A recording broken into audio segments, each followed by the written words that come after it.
So you went to Hawaii. We went to Hawaii. All right. How long were you there for? 4 years. All right. Well, 4 years. So to finish the previous thread that we had started, naval special warfare is different than the submarine community. Very people-centered, right? People matter more than that. I don't know how to say it in a nicer way. That people are what they do. By and large, submarine force officers are fungible, right? You just get another one if one, whatever. And I'm like, this is more attuned to what I am. And I'll tell you another thing about the way that I'm hardwired is the way the submarine force works is you need to be able to do 250 things simultaneously to just above the minimum standard. Sure. None of those 250 things can fall below the minimum standard. So you got to have a little buffer on all 250 of them, but you can't afford to be excellent at any of them. And that is just, that is so counter to how I'm wired as a person. Just can't do it. So I want to do 3 or 4 things at the highest level of quality. Sure.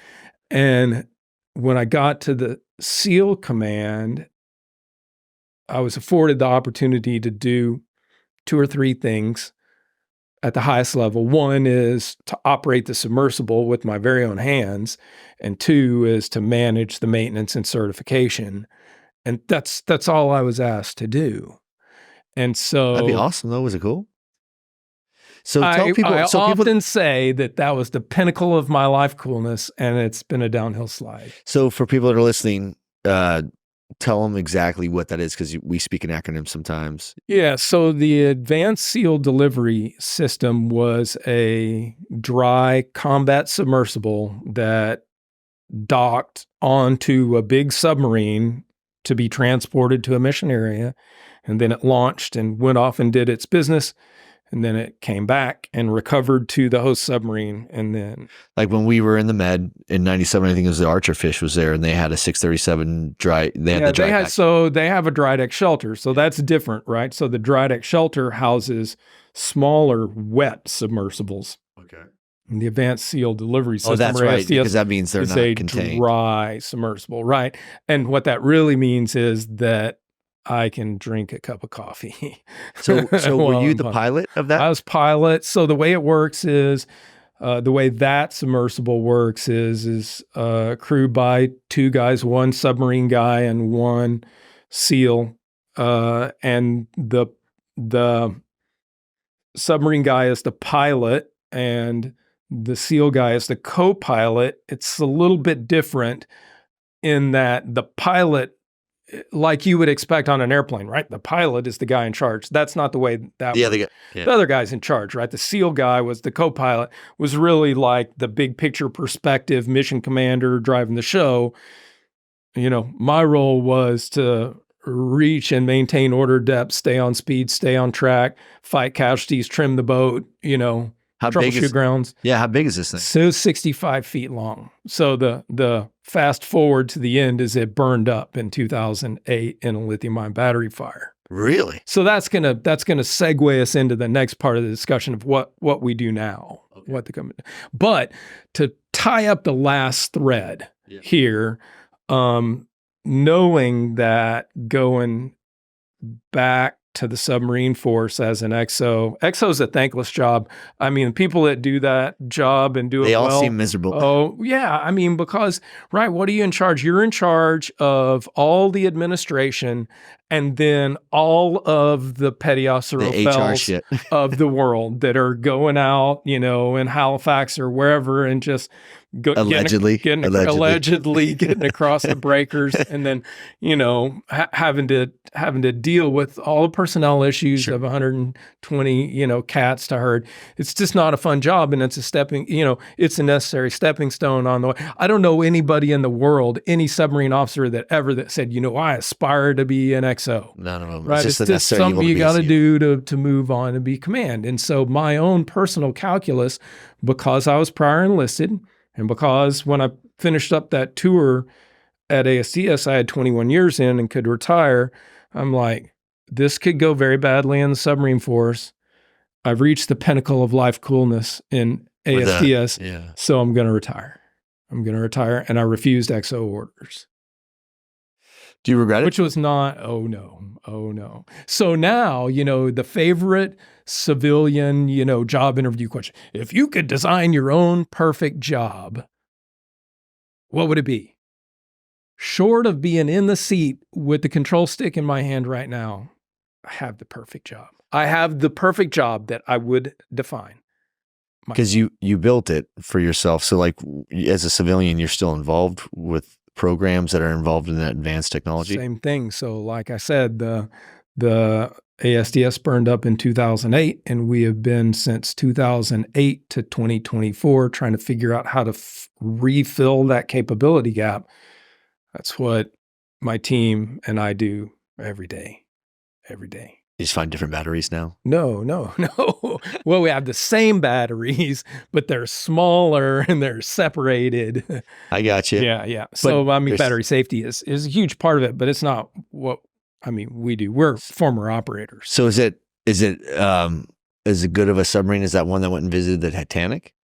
It's a better. And you know why, right? Because we are working, so the Titan tragedy, one of the big things out of there is, no oversight, nobody looking over, no independent agency looking over your shoulder for oversight. And we've got oversight to. Oh, of course. I mean, we joke about that, but remember I asked you right when that went down, I'm like, hey, remote controls, is that how you guys go trucking these days in that game, right? And you're like, listen, there isn't a submariner on Earth that would have been on that ship, right? Because submariners understand the integrity of those things and how easy it is. It just, obviously, it's such a tragic story, but it's such a dangerous game when you go below the waterline, right? So it's a very unforgiving environment.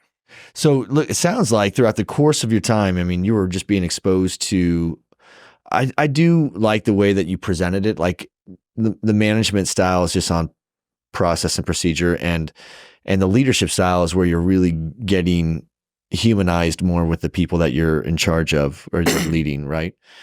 Of that, I don't know what you thought of yourself as a leader, but as a person that was on the business end of your leadership, I credit a lot of the things that I have as a leader today to you and Bruce Lee. And there are others clearly, right? Thank you. And I mean that, right, Mason? Because I didn't enjoy you, but let me tell you how much I give a shit about liking, right? Because I think at that age, when you're a young professional, liking somebody is sometimes it's important. In some businesses, it may be like if you're a realtor, yeah, your clients, you want them to like you, right? But like if you're in the backyard of someone's house and it's just a grill out, you may not know them. The only thing you give a shit at that point is like, I just want to like each other, and this is civil and it's peaceful, it's positive energy. Let's like each other. That's his little effort you put into that, where it's just cordial. The energy's okay, but really, that is not nearly as important as you've demonstrated, right? Because I didn't know you. I knew of you. I knew what and how you were to become Mason Ward. I didn't know why you were Mason Ward. That's something that, everybody's privacy is typically their only element of peace, and they're not going to share that. It's definitely not on a deployment with some sailor that you just met. But I do think that I was able, from the outside looking in, I had enough officers on that ship, both good and bad, to teach me something. And if you think I didn't learn just as much from the shitty leaders as the good ones, you're crazy. I learned exactly. There was a weapons officer there that taught me lots of things that I would never do as a leader, right? There were officers on the engineering side that taught me that title doesn't matter for respect, right? There are a lot of things that I learned. And one of the things I learned is that you commanded respect. Respect is not something that we give away to anybody else. In fact, we make everyone earn it, meaning we have to earn it through others, right? And we care about that more because, Mason, we're sitting here together because I only respected you. I didn't like you and I didn't know you. But respect is the primary currency that we had as sailors, because that led to loyalty, right? I think it led to trust, and that trust is what leads to loyalty, right? So if I respect you, I can still go drink a beer with you. If I trust you, I can. If I don't trust you, I can't. But just because I trust you, or how about this? What if I like you? If I like you, doesn't mean I trust you, and it doesn't mean I respect you. It just means that we could get along in this moment for this moment. We're at a barbecue. Yeah. And then, but what you taught me was don't tolerate, like you taught me accountability. You taught me how to set boundaries around standards that you define. And then what you taught me was the standard wasn't merely defined by what you said. It was by what you tolerated. And the way that you run, I mean, you were the DCA too. And yeah, that was after my stint as MPA. Then I got shuttled up forward right as soon as, and that was as soon as the refueling overhaul was done, I got shipped forward, right? It's true. And that's when you, I mean, I had to get you to sign my qual card as the DCA, and those weren't easy ones to give away. All the damage control ones you took very seriously, as you should have. And I didn't take it as serious enough until I got humbled and things, but I needed that. We were both learning on almost the exact parallel path. That's what's crazy.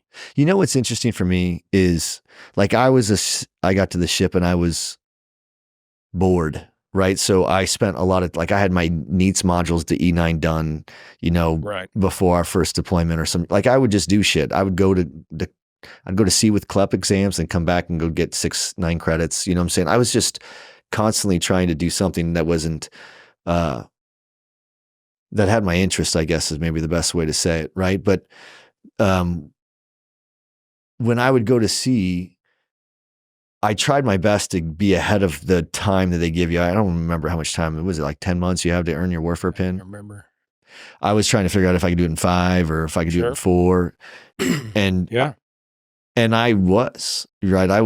I qualified helmsman in 3 days just so I didn't have to. And a lot. And what's funny is I don't think you recognize that all the people around you saw that and noticed it.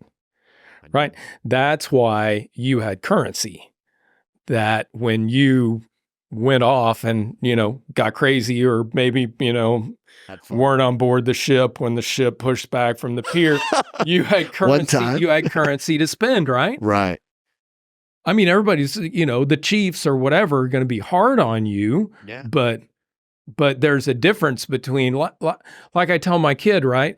As long as I'm nagging at you about something, you can rest assured that I care. Yeah, yeah. The second I stop, that's when you need to worry.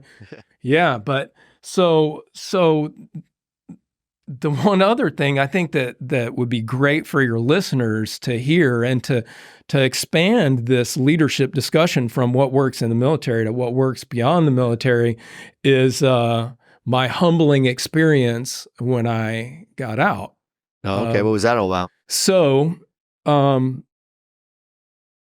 I got a job pretty much remote from Hawaii back here in Austin, working for a pretty big software company that was writing software for the military. And in fact, you had to have security clearance and all this stuff.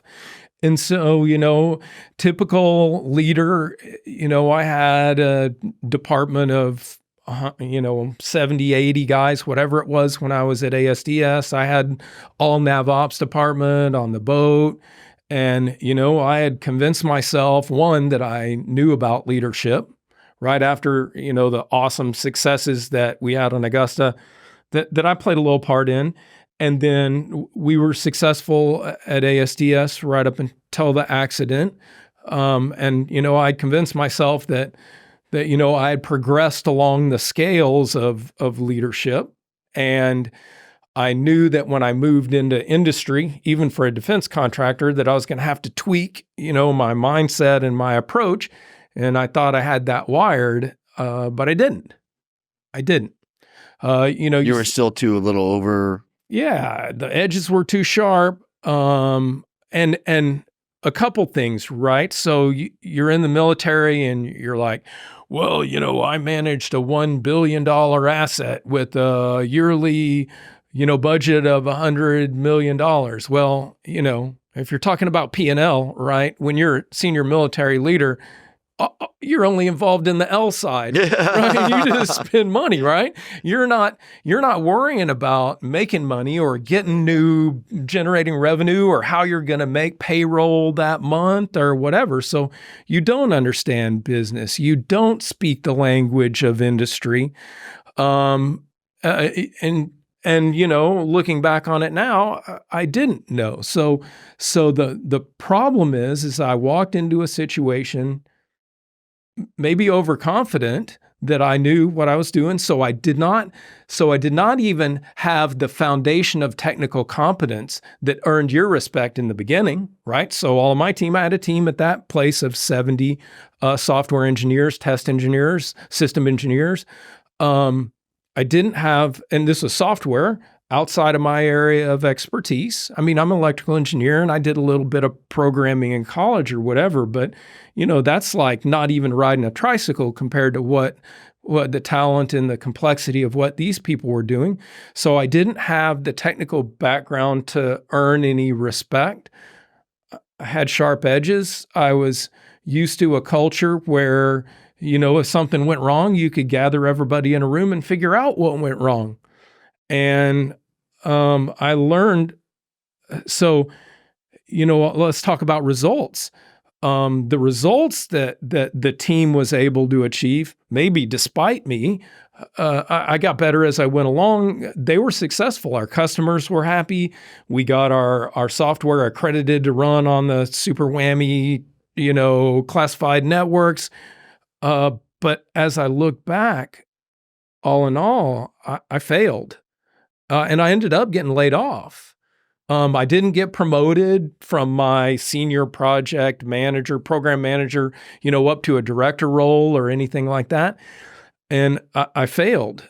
And it's because I didn't have the foundation of technical competence. My leadership styles and skills were not matched to the environment that I was in. And that's a tough lesson to learn, but an excellent lesson to learn. So, now a couple of things have changed. I, like you, have really emphasized building a team of veterans. In fact, I think we're all veterans except for one, and all retired except for one. So these folks are pretty self-starting, but I have adapted, leadership styles, roles. I've placed myself back in an area where I have a foundation of technical competence, which I think is important. I'd like to ask you what you feel about that.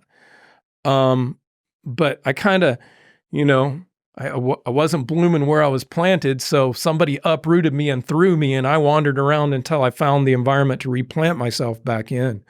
Because I do think that I'm a little predisposed to having sharp edges. I don't know. I can grind them down a little bit, but no, I don't think you own the market on that. So I think that the people that you engage with, that get it, would never view it like that. They see it as efficient, you know what I'm saying, where you're direct sometimes. And that's how, look, quite frankly, there are going to be people on my team that are going to listen to this podcast and they're going to hear you talking, but they're going to say that they've heard those same words come from my face. Just like there was a time where you and Master Chief Bruce Lee were at the house, at the compound, sitting down with, like, there's a dozen people from my team there, and we were all sitting down talking, and I unsolicited, you guys both as leaders would give unsolicited advice, because that's your love languages. I want to pass along something I think that you can gain benefit from. And I saw you guys talking, and all of a sudden simultaneously I saw 6 heads all simultaneously at the same time stop to turn and look at me, because it was one of you guys talking each time, and they heard you talking, but they heard it from me dozens of times already. Right. And I learned that because I came from where technical competency equaled safety, right? And I found a great deal of risk and a confidence in that. And I use that word very intentionally when we talk about leadership in terms of confidence. When you're asking, like, what's the right tone? There's no silver bullet on, if if technical competency is what you need to be a strong leader. I would disagree. I would tell you, I'm not saying that you're right. What I'm saying is what you need to be a strong leader is whatever it takes for you to have confidence in yourself to be a strong leader. For you, you have a big fat brain. Your strength is your brain, and you fell back to where your strength is at, and that's where you found comfort. The reason why you can only lead with that is because you're not confident enough to lead at the altitude and airspeed you want to without that strength. And if you don't radiate that confidence, like I'll say it simply, if you don't believe in you, then why would I? That's absolutely true. And if you cannot lead yourself, then you are not capable of leading others. So we look for a lot in those that lead us. But let's say this. So it all comes down to the culture that you've established, though, right? Yes. So where you can have. Yeah.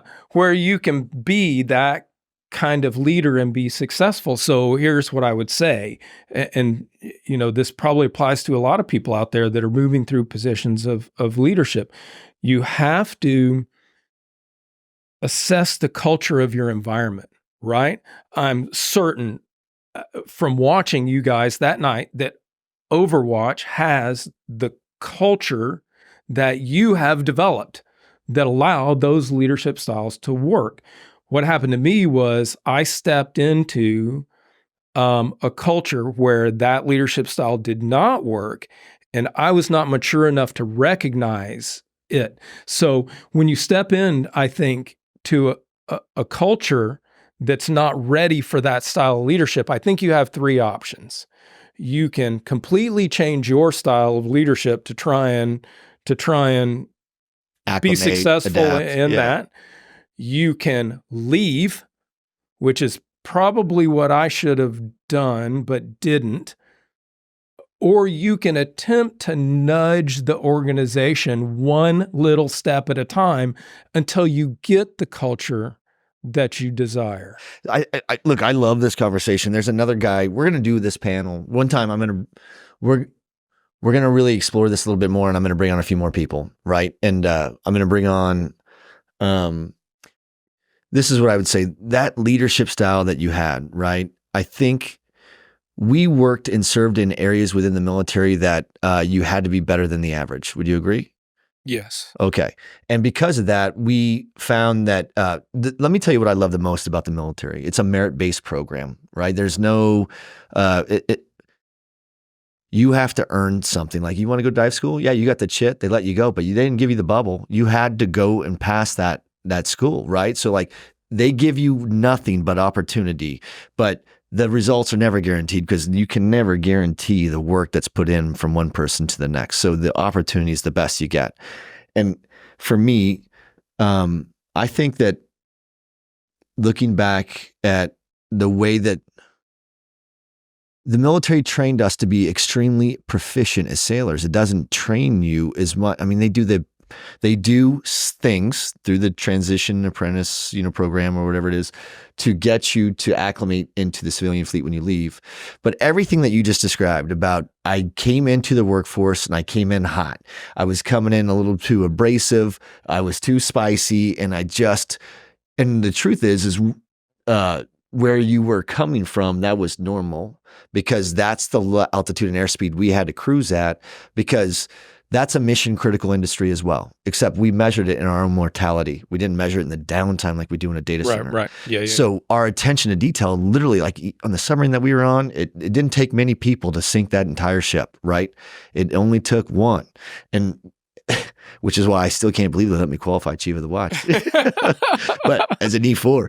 But my thing is that was just to prove a point. But my thing is it doesn't take much to harm the ship. And that whole experience that we went through, that range made us have to be with a very high a level of attention to detail to everything that we were doing at a different altitude, right? And every soldier, sailor, and airman transitioning out of the military that had been pressure tested in any capacity can relate to everything you're saying. I mean, I've been fired too when I got out of the military because I was talking to a guy like I would if I was back on the ship, and turns out civilians, they frown upon that stuff, right? And you know what, that we've all been humbled, take a number. But what I'm trying to create is, I feel that right now we're at we started what's referred to as the fifth industrial revolution in 2020.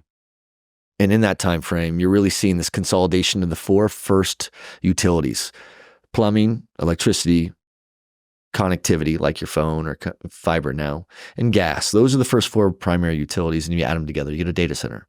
And what we're seeing is this demand for AI, this massive surge for, emerging technologies are driving this huge demand for this. It took 47 years before the automobile became mainstream, meaning it was adopted by 25% of the population.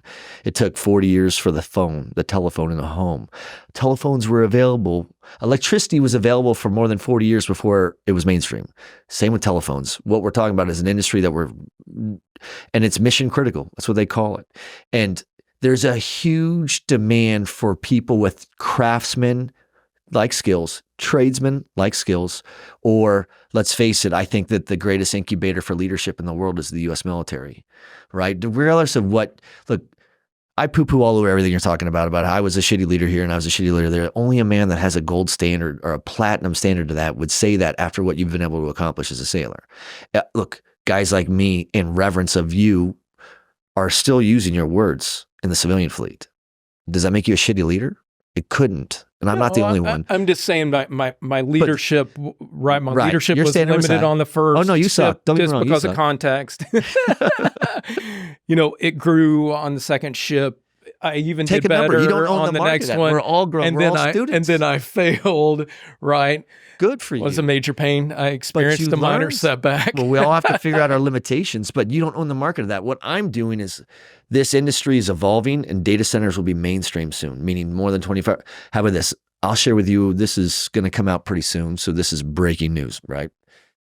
This probably may not come out for a few weeks, so may have already hit a press release before that. But have you ever seen the Blair Witch Project? Mm-hmm. No shit. Actually, were you on the deployment with us where we came back from the Med and the first movie that came out that night was the Blair Witch Project and a bunch of us? No. All right. Anyways. No. So the director and the producer for the Blair Witch Project just released a movie that Mike Sorelli did called 777. Yeah. I've seen the incredible movie stuff on that. Yeah. Incredible movie. And I was, we were able to be a sponsor and supporter of Mike as he was doing it. But what that guy does for veterans is inspiring beyond belief, right? And he's super focused on helping them get good jobs. And that's why Mike and I think are kind of aligning right now. His world and my world are kind of falling into sync. He's a SEAL, so he's a SOCOM, he's the real deal. He's the Leonidases of the world. And I sit where these nerds sit on the top of the data center stacks. But what's going to happen is this industry, your kids will work in this industry. I'm telling you right now that in 3 years from now, there will be commercials on television talking about data centers that are just as prevalent as what you're seeing when you see Ford commercials. Yeah. It's a whole nother industry that's going to be taking off. And if your kids aren't working in the data center industry, they'll be working for an adjacent industry in orbit of that industry. Meaning when the automobile industry started, guess what else? They started a whole nother subconstruct of an ecosystem to build brake pads and tires and windshields. And that's what the data center is. It'll be the largest utility. It'll be the fifth utility. And it is the sky for the cloud, the home for AI, and the only limitation, the unleashing of AI. We're going to have to get into nuclear more because of a byproduct of the demand. Right now, watch this. Over the last 20 years, let's say, the demand of power demanded from the U.S. data center market was at 2% and relatively flat for the last decade. And that's only simply because I had Christian Bellotti of Microsoft on here, and he talked about how coming back from Japan, he created a formula called the PUE, which I'm not sure if you've ever heard of PUE, but in our industry, it is the factor that we measure the utilization efficiency of energy.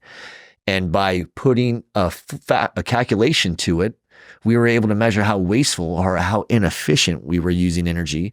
So he was cutting the utilization of energy across the globe with one formula, while simultaneously the demand and the capacity usage was increasing. But we saw a flat line for a dozen years. And then all of a sudden, about 18 months ago, they're like, hey, 3% of the energy used in the United States right now, the demand of energy, 3% of it reflected in data centers. That's a shit ton more. If you went from 2 to 3, that's 50% more. By the end of 2030, and keep in mind, we're 6 months away from 2025. So in 2030, 5.5 years from now, 8 to 9% of the U.S. demand of power in the United States will come just from data centers. It's going to be monumental, right? So you're going to see a huge shift because of AI.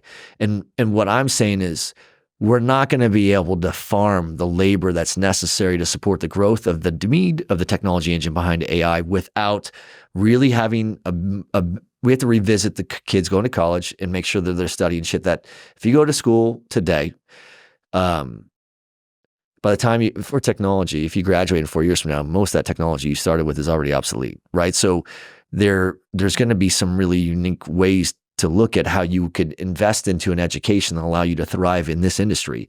I'm saying that it benefits everybody, and I'm going to tie it together here in a second, by using veterans as well as the trades. The trades are already out there building it. But what I'm saying is if I take veterans that come out with discipline and a lot of work ethic, and they mostly have a soft skill or a technical skill like I had coming out, you got one too, and like we could come out and use our hands. That's a craft. That's a trade. We can use that to transcend into other verticals of industry because you need those specialties. And for us, you can send kids to college for 4 years, rack up a shit ton of debt, or you can send them in the military for 4 years, let them get a technical background. And that would be even more useful and more valuable for getting into the military. And the way it benefits our soldiers and sailors and airmen like you and I that have been fired because we came out of the fleet and we're too abrasive is let us create a staff incubator for all labor. So people will just use talent as a service. Like you have plumbing problems at your house and electrical problems. Do you have an electrician on standby or a plumber? No. When you need one, you call one as a service and they show up. Do you ask what the resume was of that guy? No, because you're like, oh, is that a master or a journeyman or apprentice? I mean, there's ranks, and then you understand what that equates to. That tells you what their capabilities are. It also tells you how much you pay. So you'll see this transformation in labor because of the Industrial Revolution, and you'll see data centers take off. You'll see the demand that they need they're finding more value in people transitioning out of the military than people just graduating college. Graduating from college is not going to give you as much of an advantage to getting into this industry, which is it is the fastest growing industry in the world because of every other industry. The growth of every other industry's reliability and technology transcends back to the need of a data center. Internet of Things, cloud, AI, it doesn't matter. It all falls back to a data center, which is now the fifth utility. So for us, I'm trying to figure out how to stop the cycle of suicide within the veteran community so that when people like you and I that are high performers, that were coming out of a place that way in which we operated was rewarded, and then in the civilian community, it's a failure, and then we have to go reinvent ourselves because it's a humbling and painful experience.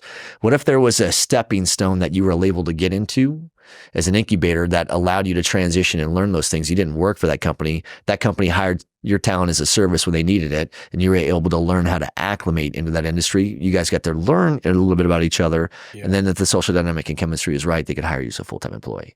But at least that's the try and buy that mitigates the risk for both sides, and it has an impact on reducing the suicide rate within the veteran community because they're most likely able to find a job that inspires them, makes them feel safe, and allows them to be fulfilled by what they're doing. So for us, like all these things that we're talking about, this is all part of human nature, right? So like you never failed at any of those things. You just learned what not to do. And then again, even on this podcast, you're still teaching me with the things that you've failed at as leaders do. They fail and then they go out. I got guys that have worked for me, and I've tried to consolidate 10 years of shit in this industry that I've learned into 1 year for them so I could help them advance. Yeah. It's left seat, right seat cockpit training. I'm trying to get to the top of that hill so I could pull them up so they could pick up where I left off. That's what you were doing for me when you left, right? That's how it felt. And I think that what a lot of these leaders do is you just don't realize that you're leading. You weren't intentionally and deliberately going out. You were just setting a standard that others could respect. I mean, look, man, if you think that the old Memphis crew, if we had a whole 112 of them together right now, they all wouldn't be fucking buying you beers and smacking you on the ass. They would be because they respected you. They may not have liked you because you were a son of a bitch, right? But you had to be. Someone had to set the standard. And that standard is what kept us all safe and allowed us all go home. And I mean, those are the things that brought us value. That's what a good leader does is they're going to do their duty, even if it's not popular sometimes. Being liked isn't as important as being better. So I agree.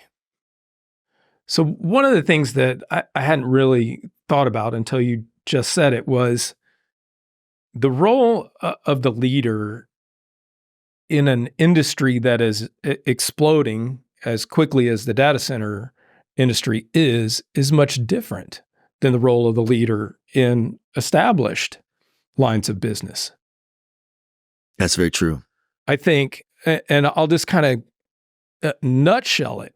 I think what you're trying to do is, take a train that's moving at 200 miles an hour and keep tracks in front of it, kind of sort of pointed in the direction you want them pointed in.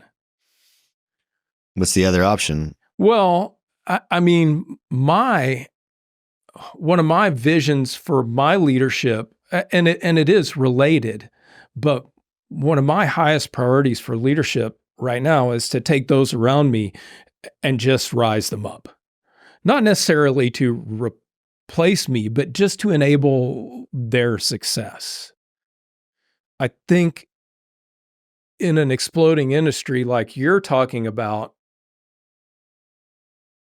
I mean, I'm trying to boost people up just to succeed for the sake of success.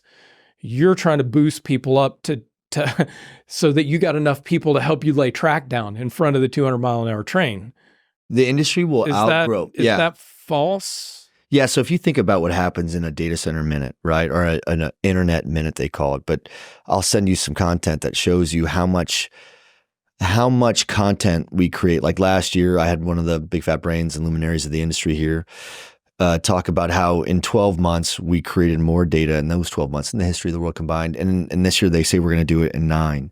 So what's going to happen is there's this thing called the cloud and this thing called the internet that we've never ran out of. We've never had a limit. It's unlimited on how much data we could create and how much we could access. Right. Yep. So we thought until AI jumped on scene. And AI said, okay, well, look, that huge thing that you guys saw in the industry that almost broke your industry because the growth was the existential threat to the industry was the growth. That was called cloud. And cloud was 10 times more aggressive than IoT or the Internet of Things. And all of a sudden AI jumps on board and it changes the entire model because it doesn't have latency sensitivities. So it doesn't have to be on the fiber backbone. It could be within the hub and spoke side, maybe out in second, third tier markets where power's not on the grid. So we're going to have to put power generation on the grid to support it. And simultaneously, we're going to be building these things as fast as we can get them because the adoption rate of emerging technology is 10x of what was cloud. Michael Dell said 100x. The NVIDIA CEO said 100x. Like, I don't know, but it's a shit ton. Yeah. And all we know is, this industry isn't even mainstream yet, but it's going to be soon. And the beauty is more than 50% of our workforce has been in this industry for more than 20 years, which means that after an election cycle, depending on who's in the office, we could see tensions between China de-escalate. We could see a war in Ukraine and Russia go away. We could see something between Israel and Hamas go away. And when that happens, you see a stabilized economy. And when you see a stabilized economy, you see a silver tsunami of retirement. And you're going to see a lot of people retiring. We have hundreds of thousands of people, right? We have 3 million people in this industry right now, and 50% of them have been here for more than 20 years. That's a shit ton of people to backfill. And we're not going to get them all from colleges. And I'm trying to tell parents right now that are listening, yeah, you can send your kids to college so they could go get a good job, but it could be really hard. But I'll tell you this, there's a new industry that's getting ready to be launched.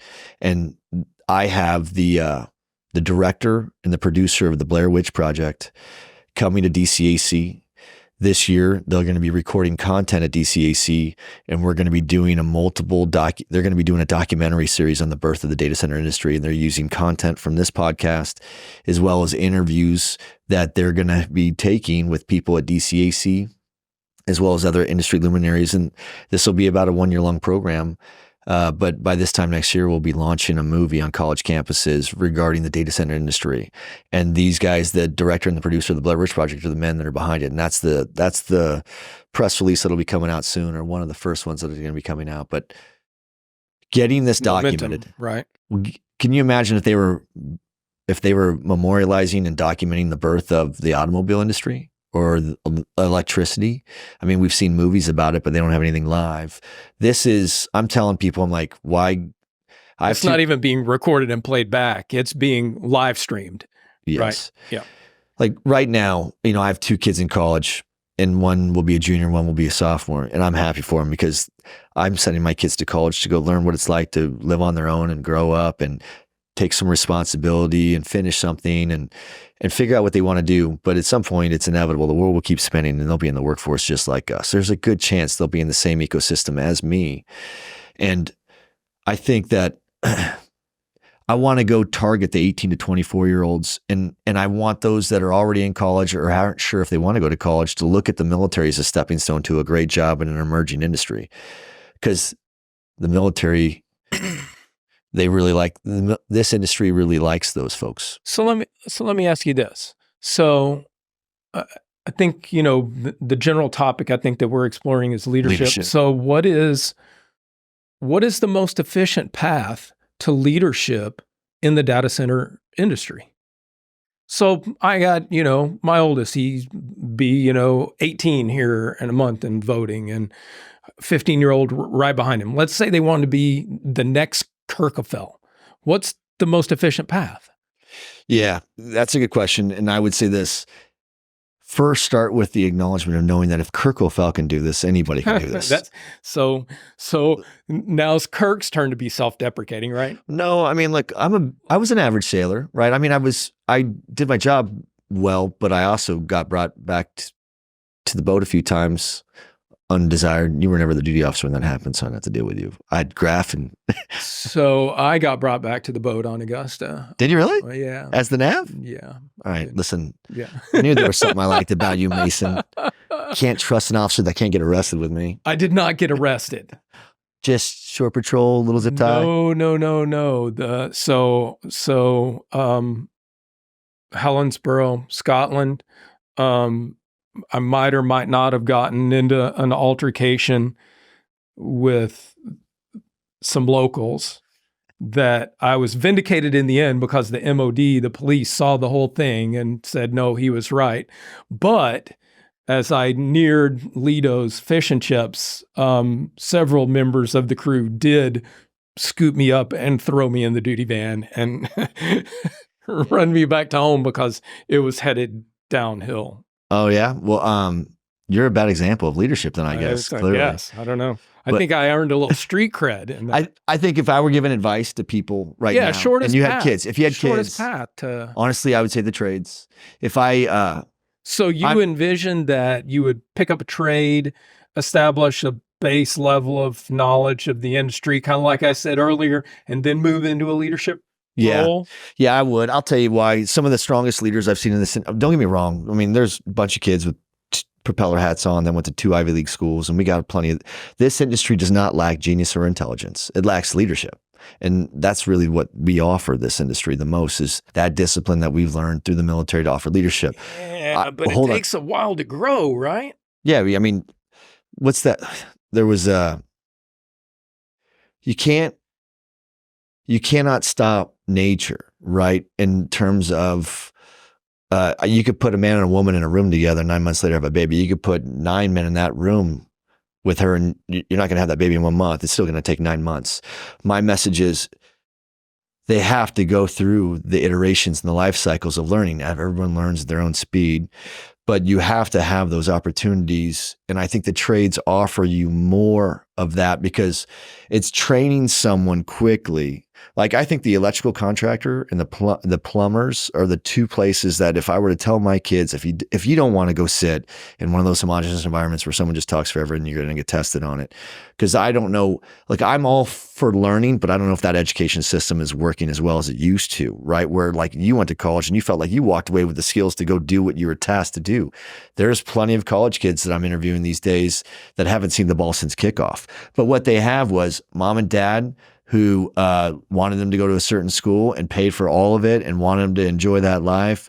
And they haven't learned anything. And at the end of those 4 years, when they graduate college, now they have a certification that says, hey, I finished something. Some paid for it themselves and some had a lot of help.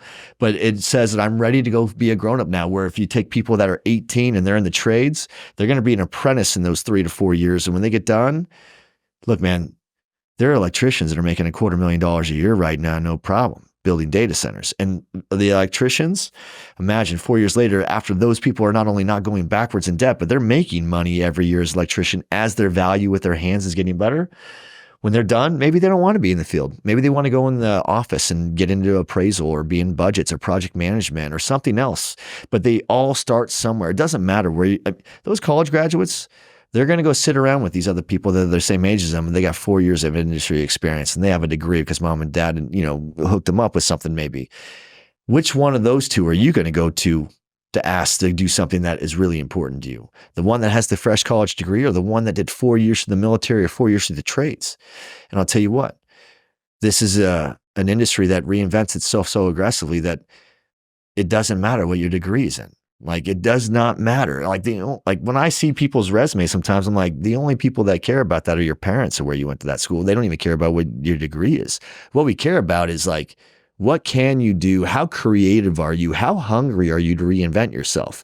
Like, man, this is not a homogenous job where you come in and punch a ticket. Like, every day will be different. Every building that you build will be different.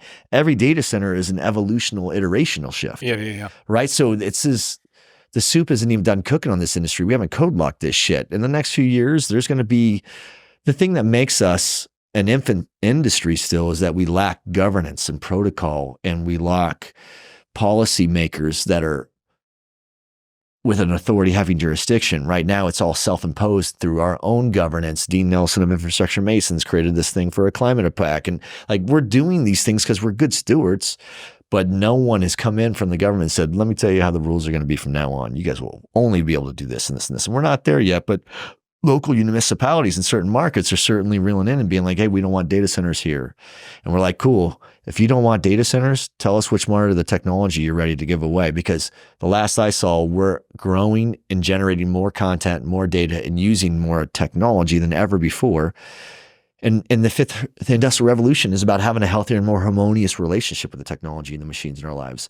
So it's going to get better, right? But what's going to have to happen is there will finally be this awakening when this industry becomes mainstream because of the untenable and unscalable demand that it has on our infrastructure backplane from an energy perspective. We will have to trigger the use of nuclear. And at the same time, it's going to allow us to discover that shifting our economy to nuclear, our main primary energy from data centers, at least to nuclear, is the fastest way to reduce the carbon footprint, right? And that has the greatest impact on humanity and society. So data centers, by becoming a brand new industry, will by proxy probably have the greatest impact on humanity while creating the most jobs. Yes, there's big jobs are gone as a byproduct. There's going to be a lot of jobs created because there is this huge need. Like, people are asking me right now all the time because what do I see in the crystal ball? I'm like, I don't even think I would send my kids. We need doctors, but there's going to be a point in time in which in 20 years from now, the technology will be so good that they just scan you with a machine and that machine tells you what's up. And then you have a PA or a nurse. Your data center. It's going to be crunching that. Yeah, but right. The data center will provide a technology engine capable of scanning a human being or doing its blood labs and precisely telling you exactly what's wrong with you. And you may not need a doctor. You just need a nurse to provide you the medicine or some shit. But there's a lot of jobs that don't matter. The one thing that will never change is the ability to build. We're never going to stop building the cathedral that serves the sky for the cloud. And that will always require professional craftsmen and tradesmen and people with skills. And you could start in the field and then get into the business side. So do you think that the growth of the data center industry, because it is not regulated, is going to outpace and then become slowed, waiting for power generation to catch up? Yes. Because we already have all of the roadblocks in place to, yes. To stop nuclear. Yeah. Or fission, Yeah. Right it's shifting. It's shifting. It is shifting. But what? We put the first new reactor plant online in 30 years last week. Yeah, but now we're learning that it doesn't. Now it looks like there's small modular reactors that are capable of being installed easily within 5 years, safely, right? And I think it'll become more prevalent as the more we learn how much healthier and safer it is. When there's a movie I always tell people to watch, Oliver Stone's movie, it's called Nuclear Now, and it really does the best job of highlighting. I mean, if you think nuclear is dangerous, you ought to see what coal is to human beings. Not just the mining of argument it, there, but the pollution. But facts don't matter. Right. Facts Well, no, don't matter, they right? It's the didn't perception. matter. You know why they didn't matter? Because there was a media that controlled the narrative and they told us what mattered. And a lot of people are, I mean, they called it programming for a reason. A lot of us are conditioned to look at that as the burning bush, you know, and that's where they get their gospel from. And the reality is now there's a lot of people that I think coming out of COVID, there was an awakening where people just realized, hey, maybe not everything the government or the media tells me is true. Right. So as a byproduct of that, now you have a lot of people adopting technology to go become more informed, and they're all conspiracy theorists. So they're all scratching the paint and doing a little bit more research, and people are walking away and being like, hey, maybe that fast food isn't all that good for me, or maybe there's this, or maybe these people don't have the best intentions for me. And slowly there's this awakening. I agree. Well, I guess where I disagree is that it takes a lot of effort and a lot of time to unwind the roadblocks that have been placed and, you know, the Yes. regulations that are slowing. I think that they nuclear. started like 10 years ago. It's not like we're starting today. I think that you have a growing understanding. People are learning more about how to bifurcate, or they could de-escalate the difference between nuclear power and nuclear weapons. Sure. And that's what it was. It was the weapons that, I mean, nobody wants those things. Get rid of them. We're done testing them. Like, look, let's all agree. Like, that's the perfect world. But the reality is that is a completely different thing than what we're doing here with nuclear energy. Sure. And what we're doing, I mean, we were able to prove it. There's probably 300-400 ships that have hit the fleet that have reactors. None of those have ever hit the bottom of the ocean or laying there. Right. So like we have the ability to operate these things safely. And we have a lot of experience doing it over the last 50 years from the fleet, right? We didn't Rickover put that but it's not the Navy and the successes of the Navy that are driving popular perception. It's the civilian accidents that are driving the perception. I think though, using the military narrative is how we fix that, and how we can demonstrate that it's possible to look. It's a longer podcast, you know, but it is. But this one was really, maybe one day you and I go and I'll bring you on with some other big fat brains and go head to head on power. But this one was really like, this is my 100th podcast. Okay. And I started my first one with some of the most important guys in my life that grew up in the industry with me. And I've had some of the greatest industry leaders and luminaries on this podcast. And I've learned a lot from them having done it. But over the course of time, a lot of people have asked me like where I come from. And, you know, every man in my lineage is military, as you know, and I come from amazing leaders on that side. But there are two military leaders that had the biggest impact on me, you and Master Chief Bruce Lee. So having you both on here now has been a huge honor for me. One day I hope that. Me too. It'd be great to have you guys on my staff one day, or advising my staff one day, because you guys have so much to offer leaders that have to be bold and they have to be brave enough to have conviction, to believe in a standard and be willing to not be liked, to maintain that standard at the price of keeping us all safe, because that's what was gained, that was the currency, and that was the respect that allowed us to trust you as an officer. And that's where we got our loyalty, right? So you don't, yeah, well, look, man, I didn't give it to you. You earned it, right? And that's what we do as leaders, is we go out and we try to figure out a way to shape other people. And you being on this podcast, that's a testament to your leadership, I think. Without you, I wouldn't be doing it. So I appreciate it. Thanks for joining the podcast, man. All right. Thank you.